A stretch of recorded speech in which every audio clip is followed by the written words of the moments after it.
కానీ మీకు వెంటనే మీకు కేంద్ర మంత్రి పదవి రాలేదు, ఎట్ ది ఫ్యాగ్ ఎండ్లో ఇచ్చారు మీకు. ఆల్మోస్ట్ మీరు అనుకోవటం 1 year అనుకుంటా హార్డ్లీ. యాక్చువల్లీ 2004లో నేను ఎంపీ గెలిచినప్పుడు రిజర్వ్ సీట్లో పోటీ చేసిన. Siddipet parliament was reserve seat. నేను ఏకైక దళితుడిని, మరీ ముఖ్యంగా నా సామాజిక వర్గం. I belong to A Madiga community. Okay.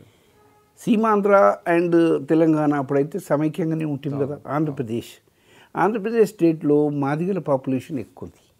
అసలు రిజర్వ్ క్యాండిడేట్గా నన్ను చూసుకోవాలి, కమ్యూనిటీ వైజ్గా చూసుకోవాలంటే మాదిగలు ఈ రాష్ట్రంలో ఎక్కువ ఉన్నారు కాబట్టి నాకు ఇవ్వాలి, పిలిచి ఇవ్వాలి.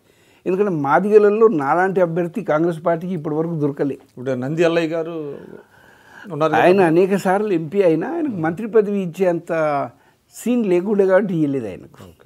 అంటే ఒక సమయంలో వెంకటస్వామి గారు కాగలిగినరు, కానీ ఆయన డిఫరెంట్ ఇది కదా, ఆయన వేరే కమ్యూనిటీ, అంటే మాల కమ్యూనిటీ సోదరులు. కానీ ఆయన కాగలిగిన విషయాలు తర్వాత వస్తాడు. అయితే ఆయన కాగలిగిండు కానీ ఈయన కాలేకపోయాడు. నో డౌట్ ఈ was a senior. Your name was considered at the time of 2004 cabinet. అప్పుడే కావాలి, అప్పుడే నాకు రావాలి అసలు. కానీ అప్పుడు అడ్డం ఏమొచ్చిందంటే టీఆర్ఎస్ అండ్ కాంగ్రెస్ అలయన్స్లో ఉంటుంది కాబట్టి నేను సిద్దిపేట మెదక్ జిల్లా కాబట్టి పార్లమెంటు అప్పుడు కేసీఆర్ మెదక్ జిల్లా నుండే ఉన్నాడు కాబట్టి ఆయన కేంద్ర మంత్రి అడిగిండు, నరేంద్ర గారు కేంద్ర మంత్రి అడిగిండు. కాబట్టి ఈ 2 పదవులు వాళ్ళకి ఇచ్చినప్పుడు కాంగ్రెస్ వాళ్ళకి ఇచ్చేందుకు తక్కువ ఉండే, అందుకు ఆ టైంలో నాకు రాలేకపోయింది. బయటకు వచ్చిన తర్వాత కూడా ఎక్స్పాన్షన్స్ జరిగినాయి కానీ ఇంకా అప్పుడు పరిస్థితులు వేరే విధంగా ఉండే. తెలంగాణ అజిటేషన్ జరిగింది, అప్పుడు తెలంగాణ ఇయ్యలేని పరిస్థితి, అందుకే వాళ్ళు బయటకు వచ్చినాం అన్నట్టు చెప్పిండ్రు. దెన్ రాజశేఖర రెడ్డి గారు కూడా కొంచెం అయిష్టత ఆయనలో. అంటే ఆ రోజు రాష్ట్ర కాంగ్రెస్లో మీరు రాజశేఖర రెడ్డి గారి వ్యతిరేక శిబిరంలో ఉన్నారా? అట్లాంటిది ఏం లేదు. అసలు రాజశేఖర రెడ్డి గారికి వ్యతిరేక శిబిరం అంటూ ఇక్కడ ఫామ్ అయినట్టు కూడా నాకు తెలియదు.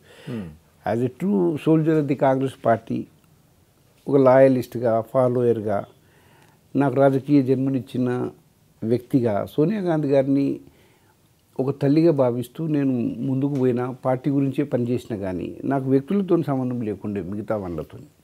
నాకు గ్రూప్ అంటూ ఉన్నది, నాకు ఒక గాడ్ ఫాదర్ ఉన్నారు అంటే సోనియా గాంధీ గారే, తర్వాత రాహుల్ గాంధీ గారు.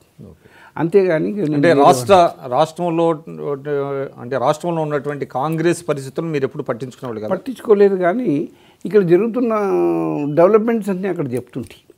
ఎవరు కరెక్ట్గా ఉన్నారు, ఎవరు కరెక్ట్గా లేరు, మరి ఇప్పుడు ఏం చేయాలి మనము, పరిస్థితులు ఏంటి, ఇక్కడ లోకల్ నివేదికలు ఇచ్చేవాళ్ళ మీరు అన్నీ నేను అమ్మగారికి ఇస్తుంటే ఆమె నాతో ఆరాధిస్తుండని, నేను చెప్పిన విషయాలను నమ్ముతుండే కూడా.